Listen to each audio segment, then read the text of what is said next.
నిజామాబాద్ వెళ్దాం. నిజామాబాద్కు సంబంధించినటువంటి ప్రధానంగా ఇష్యూ ఈ రోజుల్లో ప్రతి ఒక్కరు కూడా స్వార్థం కోసం ఆలోచిస్తూ ఉంటారు. కానీ ఒక రైతు మాత్రం పసుపు బోర్డుకు సంబంధించి దాదాపుగా 12 సంవత్సరాల పాటు ఎండా వాన ముళ్ళ సైతం లెక్క చేయకుండా తన కాళ్ళకు చెప్పులు లేకుండా ఉద్యమాన్ని చేపట్టినటువంటి పరిస్థితి కనిపిస్తుంది ఇక నిజామాబాద్కు సంబంధించి.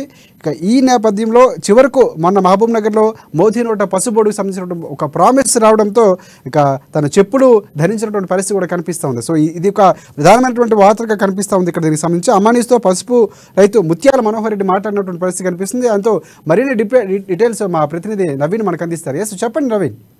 నిన్న నిజామాబాద్ జిల్లా వేదికగా ప్రధాని నరేంద్ర మోడీ నిజామాబాద్ జిల్లాకు పసుపు బోర్డు ప్రకటిస్తానని చెప్పి కూడా ప్రకటించి చెప్పడంతో కూడా నిజామాబాద్ జిల్లా చెందినటువంటి పసుపు రైతులు ఎంతో సంతోషాన్ని వ్యక్తం చేస్తున్నారు. అయితే పసుపు బోర్డు వస్తే తప్ప తను చెప్పులు వేసుకోనని చెప్పి కూడా ఇటు నిజామాబాద్ జిల్లా ఆర్మూర్ చెందినటువంటి ఒక రైతు గత 12 సంవత్సరాలుగా చెప్పులు వేసుకోకుండా తిరిగాడు. అయితే మొన్న మహబూబ్ నగర్లో ఏవైతే ప్రధాని నరేంద్ర మోడీ పసుపు బోర్డు ప్రకటించారో దీనికి నిజామాబాద్ జిల్లా అదే రైతు కూడా చెప్పులు వేసుకోవడం జరిగింది. దీనిపై మొత్తం మాట్లాడడానికి ఆ రైతు నుండి మీరు అడిగి మరుగులు వేసుకుని చెప్పండి, మీరు గత ఎన్ని సంవత్సరాలు చెప్పులు వేసుకున్న తిరిగారు, ఎందుకు ప్రధాన కారణం వేసారు? అయితే నేను 1972 నుంచి 80 వరకు నేను వ్యవసాయం చేసిన, పసుపు పండించిన రైతును. అప్పుడు పసుపు పండించినప్పుడు మంచి అప్పుడు లాభాలు ఉండే. తర్వాత ఈ 2000 సంవత్సరం తర్వాత మరి పసుపు రైతు నష్టపోతున్నాడు. 2005 సంవత్సరం నుంచి మేము 2006 సంవత్సరం నుంచి ఉద్యమం చేపట్టిన. 2006 అంటే ఇప్పుడు 2023 వరకు నేను గత 17 సంవత్సరాల నుంచి పసుపు రైతుల గురించి చేయని పోరాటం లేదు. ధర్నాలు చేసిన, ఢిల్లీ వరకు తీసుకుపోయినా రైతులను 17 సంవత్సరాలు పోరాటం చేసి మరి మొన్న మహబూబ్ నగర్ బహిరంగ సభలో ప్రధాని నరేంద్ర మోడీ గారు మరి పసుపు బోర్డు ప్రకటించినందుకు నేను చాలా సంతోషంగా ఉన్నది. పసుపు రైతులకు న్యాయం చేసిండ్రు. మరి ఎకరం ఒక్కంటికి 1,20,000 నుంచి 1,30,000 రూపాయలు ఖర్చు పెట్టినప్పటికీ కూడా మరి పసుపు రైతులకు నష్టం జరిగినందున మరి ఇది పసుపు బోర్డు వస్తేనే వీళ్ళకు న్యాయం జరుగుతుందని చెప్పేసి మరి ఒక ఆలోచనతో మురళీధర్ రావు గారు నాకు ఇచ్చిన సందేశం ప్రకారంగా నేను ముందుకోవడం జరిగింది. పసుపు రైతులకు పసుపు బోర్డు వస్తేనే న్యాయం జరుగుతుందని చెప్పి మురళీధర్ రావు గారు చెప్పినందువల్ల నేను ఉద్యమాన్ని 2006 నుంచి నేను కొనసాగిస్తూ 2000 చెప్పులు తీసేయడం జరిగింది. అంటే 5 సంవత్సరాలు నేను తెలిపిన ప్రభుత్వానికి డిమాండ్ చేసిన పసుపు బోర్డు ఇవ్వమని. ఆయన స్పందించకపోతే 2011 చెప్పులు తీసేసిన నిరసన తెలిపిన ప్రభుత్వంకు పసుపు బోర్డు ప్రకటించాలా, పసుపు రైతులు నష్టపోతున్నారు అని అందు గురించి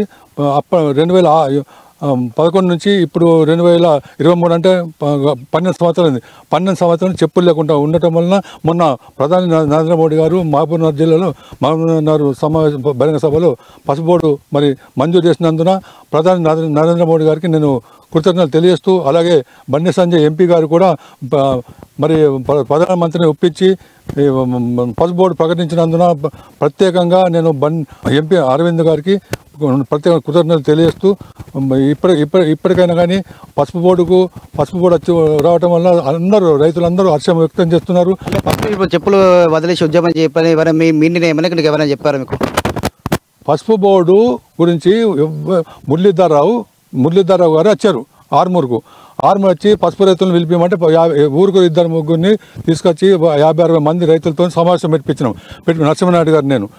అప్పుడు పసుపు రైతులు అందరితో వాళ్ళ పసుపు తెలుసుకొని అన్ని వివరాలు తెలుసుకొని ఎకరం ఒక్కంటికి ఎంత ఖర్చు అవుతుందో వాళ్ళతో రాపించారు. పసుపు దున్ని నుంచి పంట వచ్చేంత వరకు 46,000 రూపాయలు ఖర్చు వచ్చింది ఒక ఎకరంకు. వీళ్ళకి వచ్చేది 25,000 రూపాయలు వస్తున్నాయి. 1,400 రూపాయలు క్వింటాల్కు ఉండేప్పుడు. అయితే వీళ్ళకు నష్టం ఎంత నష్టం వస్తుంది కానీ అంటే దాని ప్రకారంగా 20,000 పైన నష్టం వస్తున్నది.